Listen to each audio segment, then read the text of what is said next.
It's been 9 years since I posted my first YouTube video. So hopefully this will be like getting back on a bike. Hi, if you don't know me, my name is Monica. So in this video, I'm gonna share my story of kind of how it all started and how everything snowballed from there. I really was able to build this dream life. And then as you can kind of guess from the title of the video, it all came crashing back down, and that leads us to where I am today. So 9 years ago, I shared my very first YouTube video, and I just wanted to share and document my journey of building my business from scratch. I had no intention and no idea that it would skyrocket and kind of take off the way that it did. And as a result, my business grew very quickly.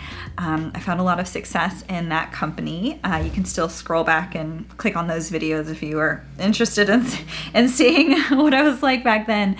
But it really started me on this path of success in the network marketing direct sales industry. So I was with that company for a couple of years, and then joined another one, which I was with for the past 7 years. And on the outside, it kind of looked like I had it all. I was a top seller for both companies. I made a lot of money. I had my dream house. I had all of the monetary possessions one would think that you want in order to be happy in life. Even though it looked like I had made it on the outside, there were a lot of things going on behind closed doors and a lot of things that weren't so great. And I started to share openly about those things several years ago through social media, one of which were the struggles in my marriage. My ex-husband battled some addictions, and there was infidelity in our marriage, and so having that go on behind closed doors was obviously not a walk in the park. And that's kind of where it all started to unravel. The good news is having to heal through that process forced me to heal a lot of the core wounds that I came into the relationship with. So I always say it was the best, worst thing that ever happened to me. So ultimately, through that healing process, I realized the role that I was playing in our marriage, and how I had entered that relationship wanting to feel chosen more so than having a shared foundation of core values. And so the loving, accepting thing for me to do was accept my husband as who he was instead of trying to change him and control him into who I wanted him to be, and realize that we weren't simply compatible on some things that were really important. So ultimately, we got a divorce. As a result of the divorce, we sold our dream, my dream home, a home that we poured hundreds of thousands of dollars into remodeling, which in hindsight, obviously, if I knew that we would be selling the house, I wouldn't have put so much money into it. That's a story for another day. But yeah, we sold our dream home, which was really hard because so much of who I was wrapped up into that home. I thought I was going to live there forever, and I moved into a 2-bedroom apartment. So it was a huge adjustment, had this dream, gorgeous backyard, dream pool, outdoor kitchen, outdoor shower, every single nook and cranny of that home had my personality and my touch on it. We always hosted neighbors and friends and family over at our home. It was like a Pinterest home. Downsizing from that to your standard apartment was definitely an adjustment. So after my divorce, I did a lot of soul searching, and I really wanted to make sure that I did the work after that marriage so I didn't repeat the same patterns, and I knew what I wanted going into the next relationship. And through that process of digging and soul searching, I met someone who had those qualities and that I connected with. So many of our values aligned, and I really thought this person was the one. However, he lived in Georgia and I lived in Louisiana. So we ended up doing long distance for a couple of years, and hoped and prayed that one day we would find a way to be together under the same roof. Not really knowing how that was possible because obviously my ex-husband, we have a child together, so I couldn't move to a new state without him coming with or whatever. And ultimately, that's actually what ended up happening. So the three of us, me, my ex-husband, and our son, we all moved to Georgia. And I got the miracle, the happily ever after that I was so praying for. We blended our families. So between the two of us, we had 4 kids. He had 3, I had 1. And again, from the outside looking in, and at the time, I believed that I was on track for the happily ever after. Lo and behold, that did not work out. And he ultimately decided 3 years into our relationship that even though we had the same intentions in the beginning, that changed for him. And I was completely heartbroken and devastated. And I've never felt more physically ill. And if you're watching this and you've experienced heartbreak to this degree, I don't know that there's words to describe it. It was even more devastating than anything that I encountered in my marriage with betrayal trauma, because I had loved him so deeply. I had never felt deeper hurt. You know, I was in such an emotionally dark and heavy place after this breakup. It really rocked me in a way that I've never been rocked before. Through that time, I had started a podcast called Choosing to Heal. It was inspired by having two options. When everything happened in my marriage, I could either stay bitter and resentful and never trust again, or I could lean in and do the hard work and choose to heal. And that's what I ended up doing. But when all this happened in my most recent relationship, I made the choice to put that project on hold, the podcast. I had an online community called Choosing to Heal, but I couldn't emotionally handle it. I felt like I was still in the process of healing, and I just didn't have the emotional capacity to hold space for anyone else, let alone myself at the time. And that was really hard for me because that was my passion project. It's what I thought my purpose was in this world. I felt like I had finally figured out what I was supposed to do with my life. Haha. Whatever that means. Twice I had planned what I thought my future would look like in a relationship. Neither of those panned out. I thought I had figured out what my career was supposed to look like. And, you know, I went from one company to another, and then I thought that I had found success with that type of business and network marketing so that it could fund Choosing to Heal, which was this way that I wanted to turn my pain into purpose and make an impact. And then that didn't pan out because of the personal stuff I was going through. And on top of that, the break that I took away from Choosing to Heal, during the time that I stepped away, I had paused the subscription of the website I was hosting the show notes of the podcast through. And by the time I went to go reinstate my podcast, all of the show notes were deleted, which seems to be a recurring theme, as you'll see through what I'm about to share in this video. Everything in my life just tends to get deleted. I don't know why, taken away.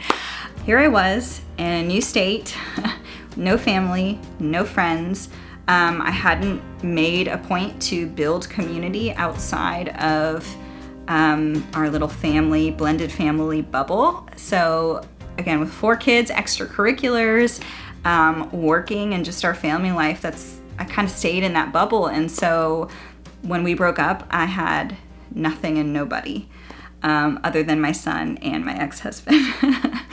And so I kind of just rolled the dice and picked a new city. I knew I didn't want to stay in the city that we had lived in together. There wasn't anything for me there, and I really needed a new space. And so I literally moved to a new city where I knew nobody, and Googled best school districts in Georgia and picked one. And thankfully, we love it here. We're in Woodstock, Georgia. And so we got really lucky. However, it's hard making friends in your 30s as a single mom, especially I work from home remotely, so I don't meet people through work. I did join a co-working space to meet people. Again, I also didn't feel like I was capable of being a good friend. I was like, no one wants to be friends with me. I'm like literally so depressing. I have nothing to offer anyone. Which is a whole other story. But shortly after that, my Instagram account was deleted. My son, Jasper, has a little craft business where he makes perler bead crafts with like the little melty beads. And being the entrepreneurial mom that I am, I wanted to teach him, you know, about being a business owner, and so like profit and loss, and so anyway, I helped him create a logo and a business name, and there was this cute little craft market called the Children's Entrepreneurial Market, where it's basically a craft fair run completely by kids. The parents aren't allowed to help at all. Anyway, long story short, I went to create an Instagram account for his craft business that I was going to manage. The name of his business was called Pixel Kids, because it was pixelated art with the little beads for kids. And Meta just so happened to think that it had nothing to do with crafts, and instead it was photographs of kids. So they immediately deactivated that account that I created, which, okay, fine, big misunderstanding, but they also decided to shut down my main Instagram account, which is how I built my brand and business, is through social media. Still to this day, do not have it back. So definitely went through like a whole wave of emotions with that. Even went through the grieving process, believe it or not, of like being in denial of like, is this for real? Is this actually happening? There's gotta be a way to get it back, and like being really pissed off and angry to like feeling sorry for myself and like the whole 9 yards. Yes, all over a social media account, but anyway, that's neither here nor there. Mainly because what happened shortly after that was the company that I was with for the past 7 years decided to change their compensation model, as a lot of other direct sales companies are doing as well. And I lost 99% of my income in the blink of an eye overnight.